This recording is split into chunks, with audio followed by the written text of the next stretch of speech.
Welcome to This Explainer. Today we're going to unpack a brilliant, darkly comedic masterpiece by the legendary Anton Chekhov. We are framing the title of the lesson as The Death of the Government Clerk. It's a classic short story about a perfectly mundane, everyday accident that just spirals entirely out of control into a fatal psychological crisis.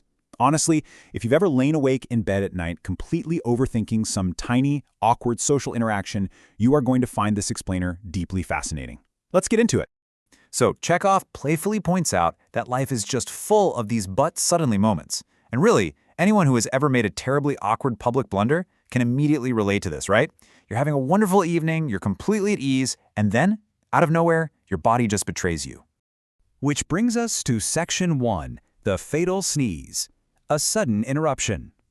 Let's picture the perfectly ordinary environment where this disastrous chain of events actually kicks off. We meet our protagonist. He's a fine government clerk named Ivan Dmitryich Chekhov.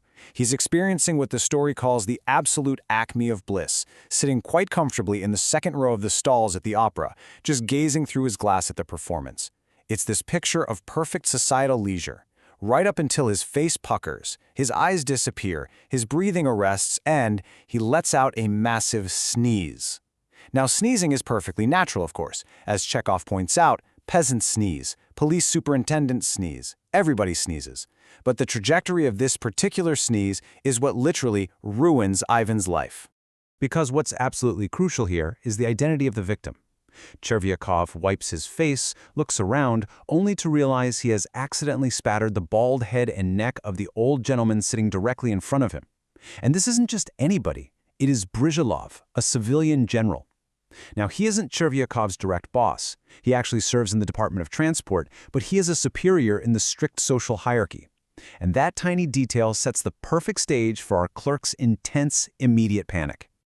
Moving on to Section 2, the apology spiral. Overthinking begins.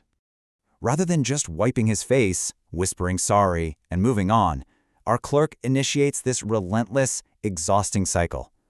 Look at how fast this builds over a very short time frame. During the performance, he leans forward, whispers an apology, and the general literally says, "Never mind."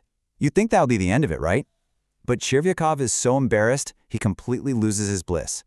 So during the interval, he approaches the general again. Still not satisfied with the interaction, he goes home, involves his wife, and by the very next day, he is marching right into the general's reception room. He takes a completely minor faux pas and turns it into an all-consuming obsession. And this right here brilliantly illustrates the highly subjective nature of anxiety. The general tells him, "I've forgotten it," and you keep on about it. But Chekhov doesn't hear forgiveness. He projects his own absolute terror onto the general. He convinces himself that the general's understandable impatience is actually a malicious grudge. In his head, an annoyed "let it go" translates into a secret, fiendish plot for revenge. Let's dig deeper into that in Section 3, Paranoid Perceptions, Reality versus Paranoia.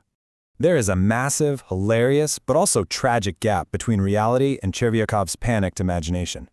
On one hand, you have the general's reality. He just wants to watch the play. He impatiently moves his lower lip because some stranger keeps interrupting his evening. On the other hand, the clerk's paranoia takes over completely.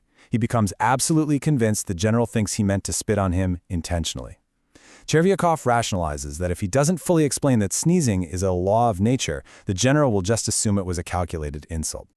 So seeking some sort of comfort, he goes home and tells his wife about his breach of manners. Now, you'd really hope a spouse would talk you down from the ledge here, wouldn't you? Well, her reactions evolve in the worst possible way. At first, she's a bit frivolous about it. Then she actually gets slightly frightened, but then she's reassured because, hey, they're in different departments. But then she delivers the fatal blow. She insists he absolutely must go apologize again just to prove he knows how to behave in public. Her rationalizations actually end up throwing gasoline on the fire of his social paranoia. That takes us to Section 4, the breaking point, a fatal confrontation. Armed with his wife's genuinely terrible advice to try yet again, Chekhov prepares for a formal confrontation. And you have to notice how unbelievably formal and bureaucratic this has become. He literally puts on a brand new uniform. He goes out and gets a fresh haircut. He is treating an accidental, involuntary bodily function like a state-level diplomatic incident. He has just entirely lost perspective on what actually happened. Tracking his attempts in the reception room the next day, we see Chekhov completely ignore all normal social cues. First, he interrupts the general while he's actively working and interviewing petitioners. The general literally says what nonsense and tries to move on, but Trevyakov just waits. He lingers until every single petitioner is done. Finally, he corners the general again, muttering more about regret. And this prompts the general to make a lachrymose face, this tearful, exasperated expression, and accuse the clerk of simply making fun of him before slamming the door. So now Trevyakov is genuinely angry. He's been called a fanfaron, a braggart, or a joker. He storms off, deciding, you know what, he will just write a letter and let the devil take the general. But the great irony of his overthinking is that he ponders and ponders, and he simply cannot figure out how to write the letter. His anxiety completely paralyzes his ability to communicate normally, which forces him to return the very next day, once again, in person.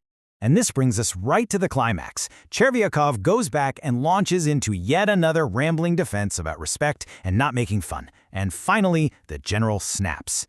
This relentless, suffocating badgering finally creates the exact anger the clerk was originally so terrified of.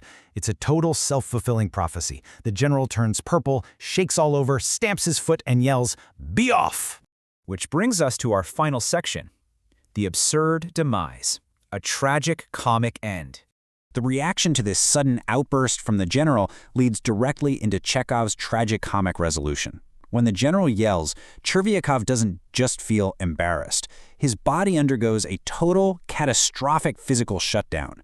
Something literally gives way in his stomach. Blinded and deafened by horror, he reels to the door. He staggers through the street mechanically, like a broken automaton.